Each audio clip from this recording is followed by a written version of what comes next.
말씀으로 믿음의 두 가지 측면이라는 제목으로 함께 말씀의 은혜를 잠시 나누고 또 기도하겠습니다. 이제 오늘 히브리서 11장을 이제 마무리하겠는데요. 히브리서 11장을 마무리하면서 믿음이 무엇인가 라고 하는 것을 오늘 말씀해 주고 있는데, 특별히 믿음의 두 가지 우리 측면이 있다. 이 두 가지를 오늘 이 새벽에 우리가 함께 붙들고 우리 남은 여생, 우리가 믿음으로 산다, 이렇게 입버릇처럼 하는 그것의 정확한 의미를 함께 깨닫게 되기를 바랍니다. 먼저 20절부터 31절까지 우리가 읽지는 않았습니다만 누구 이야기가 나오냐면 이삭, 야곱, 모세, 요셉, 모세의 어머니 아버지, 그리고 모세, 기생, 라합까지 쭉 이들의 삶을 쭉 설명, 한마디로 다 설명할 수 없지만 그냥 간단하게 한마디로 얘기하면서 전부 다 믿음으로 산 삶이다. 이들의 삶은 믿음의 삶이었다. 그러면서 이제 그들이 믿음으로 살았을 때 어떤 모습이 있는가, 두 가지 모습을 보여주었다는 것입니다. 여러분, 이 두 가지를 오늘 가슴속에 좀 기억을 하셔야 되는데, 먼저 33절과 34절을 한번 보시죠. 여러분, 그냥 읽으시면 안 되고 이 33절과 34절이 말하고자 하는 핵심이 있습니다.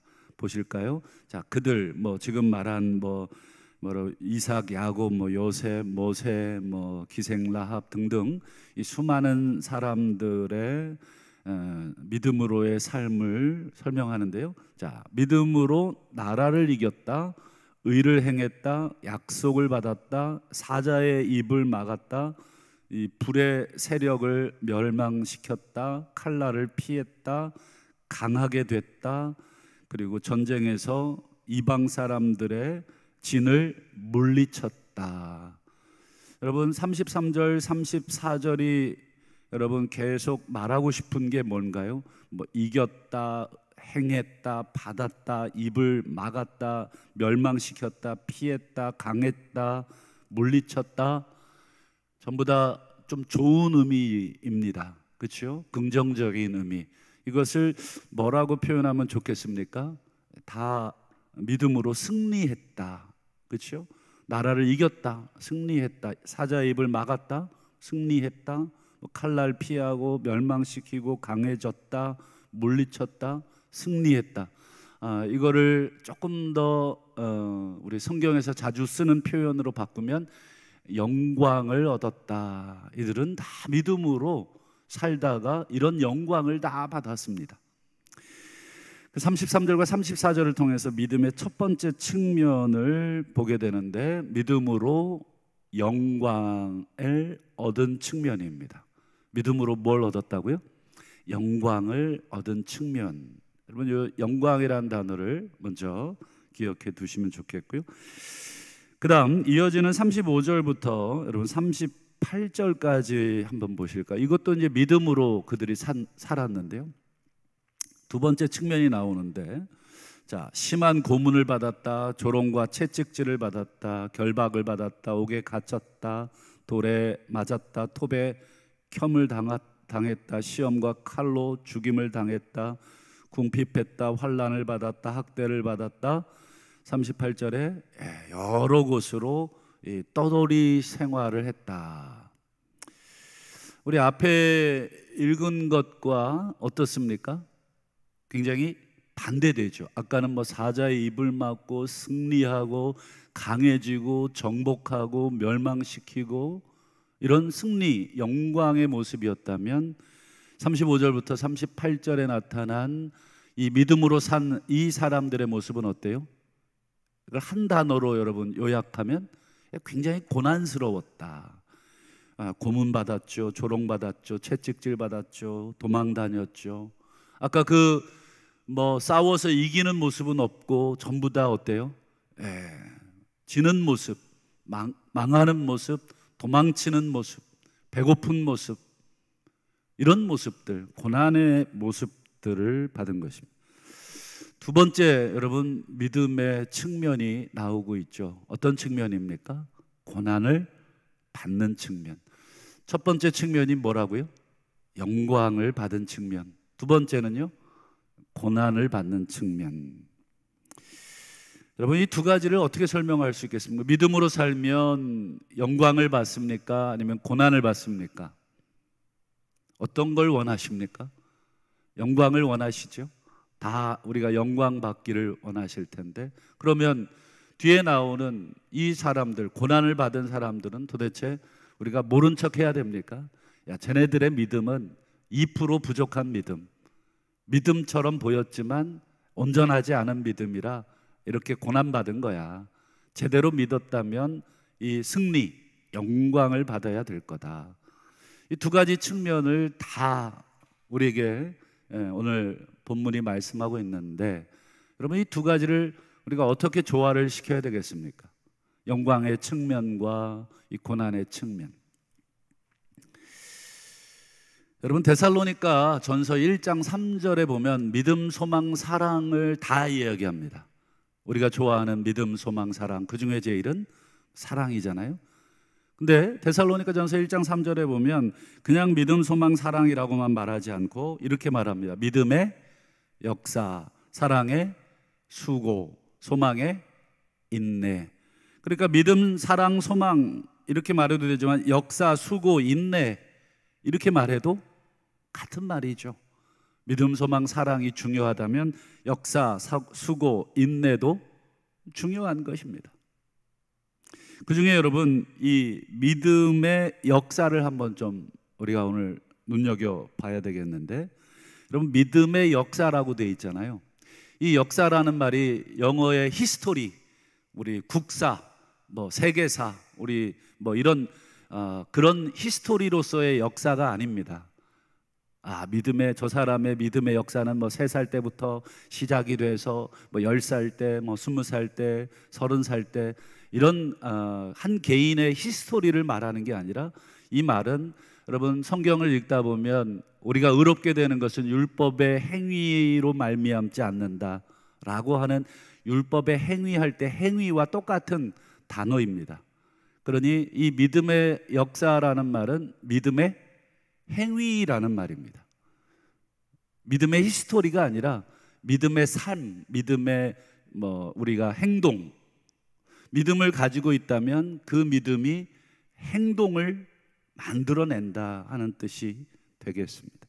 그래서 여러분, 믿음의 역사라고 번역을 하지만 믿음의 행위, 믿음의 삶 이렇게 번역을 해도 되겠습니다. 믿음, 소망, 사랑, 즉 삶과 수고와 인내, 인내와 수고의 삶 이렇게 번역을 해도 똑같은 의미가 되겠습니다. 도대체 믿음의 행위라는 게 뭐냐? 믿음의 역사, 믿음의 행위, 믿음의 삶이라는 게 뭐냐? 믿음과 삶, 믿음과 행위가 도대체 무슨 관계냐? 이것을 가장 잘 설명한 성경이 있습니다. 어디겠습니까? 야고보서입니다.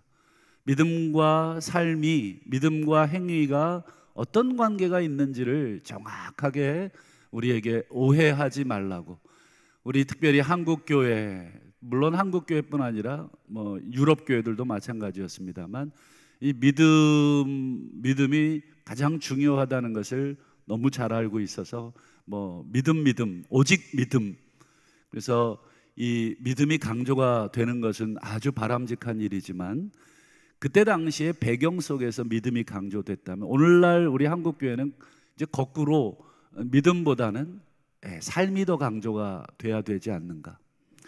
그래서 야고보서 2장 18절에 보면 믿음과 행함을 정확하게 말합니다. 믿음을 보이겠다, 나는 믿음을 보여주겠다, 세상 속에, 그리고 당신에게 내가 믿는 사람이라는 것을, 내가 예수를 믿는 사람이라는 것, 하나님을 믿는 사람이라는 것을 보여주겠습니다. 어떻게 보여주겠습니까? 나는 사도신경도 외울 줄 알고 주기도문도 외울 줄 알고 성경을 10,000구절이나 외우고 있고, 여러분 유대인 랍비들 경우는 창세기부터 여러분 신명기까지 모세오경을 달달 외웁니다. 여러분 그렇게 달달 외움으로써 믿음을 보여줄 수도 있지만 야고보는 뭐라고 얘기합니까? 행함으로. 이 행함이라는 단어가 아까 말씀드린 믿음의 역사라고 할 때 이 역사입니다. 나는 내 삶으로 내 믿음을 보여드리겠습니다.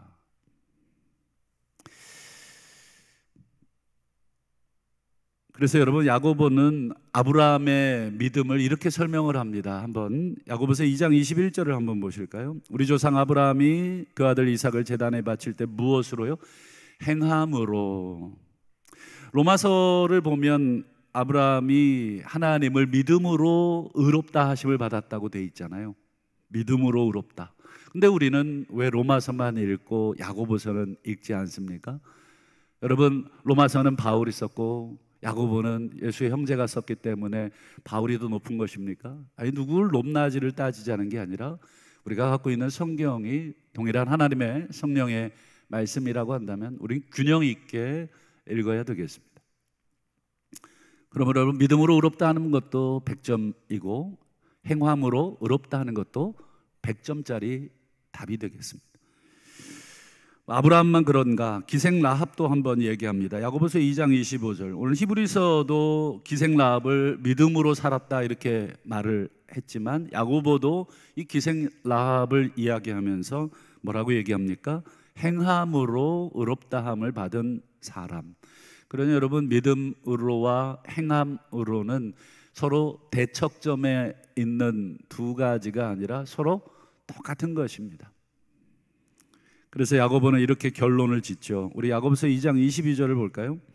믿음이 행함과 함께 일한다. 이때 일한다가 아까 그 단어입니다. 역사한다. 믿음의 역사 이런 단어입니다.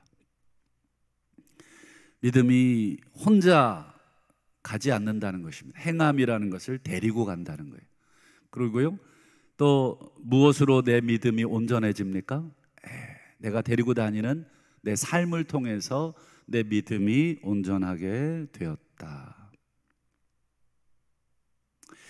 여러분 믿음이 무엇이냐고 물어보신다면 또는 누군가가 나에게 물어본다면 내가 믿는 것을 행함으로 내 삶으로 보여주는 것, 내가 믿는 바를 내 삶으로 증명해 보여주는 것, 이렇게 이야기하셔야 정답이 되겠습니다. 여러분 우리가 다 예수를 믿는 줄로 믿습니다. 여러분 예수를 믿으시죠? 우리가 예수가 구원자이신 줄로 다 믿으시죠? 여러분 그렇다면 예수를 믿는다라고 하는 것의 의미를 물어보셔야 됩니다. 하나님께 물어보시죠. 하나님, 제가 예수를 믿는 사람이라고 고백은 하는데 예수를 믿는다는 게 무엇입니까? 정직하게 하나님 앞에. 여러분 도둑놈 심보라는 말이 있죠. 어떤 경우를 두고 어떤 사람을 두고 도둑놈 심보라 그래요? 아무것도 안 하면서 뭔가 공짜로 뭔가를 얻으려고 하는 사람을 도둑놈 심보 이렇게 이야기합니다.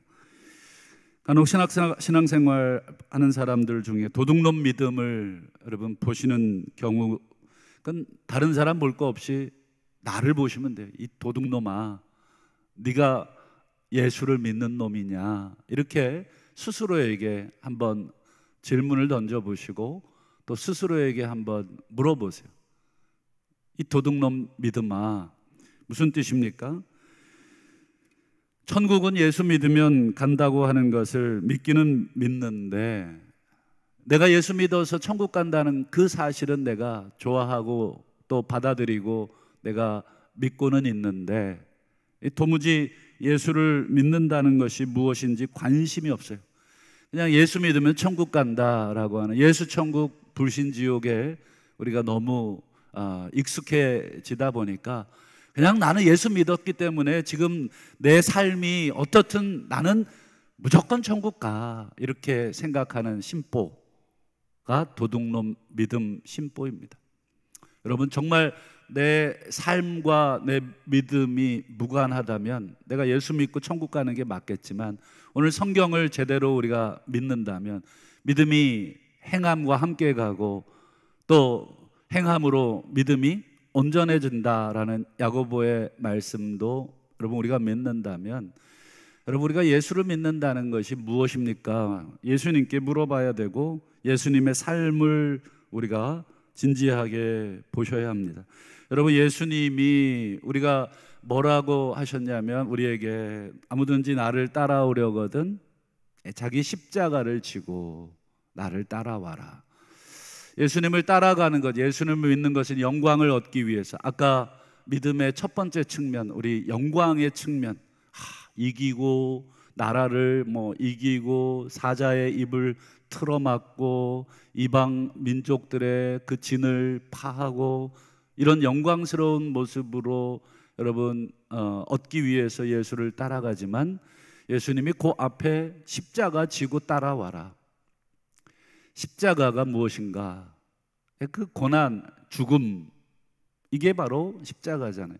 영광 앞에 여러분 고난이 반드시 있어야 한다는 것을 예수님이 얘기하셨고 예수님이 직접 보여주셨죠. 그래서 여러분 누가복음 24장 26절에 보면 예수님, 우리가 믿는다고 하는 그리스도, 그 예수님 메시아의 삶을 예수님 입으로 직접 이렇게 정리하셨죠. 메시아가, 그리스도가 이런 고난을 받은 후에, 이렇게 읽으셔야 합니다. 받고 나서 자기의 영광에 들어가야 할 것이 아니냐, 뭐뭐 해야 한다.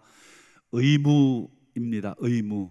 이거는 선택이 아니라, 이건 고난은 몇몇 특별한 사람들, 교회 중직자들, 좀 더 헌신하는 사람들, 시간적으로 헌신하고 물질적으로 헌신하고 또 여러 면에서, 모든 면에서 그런 특별한 사람들에게 해당되는 것이고, 그냥 일반적인 사람들은 그냥 곧바로 KTX 타고 직행 영광으로, 그런 법은 없다. 메시아조차도 그분의 영광에 들어가기 위해서는 고난을 반드시 통과하셨다.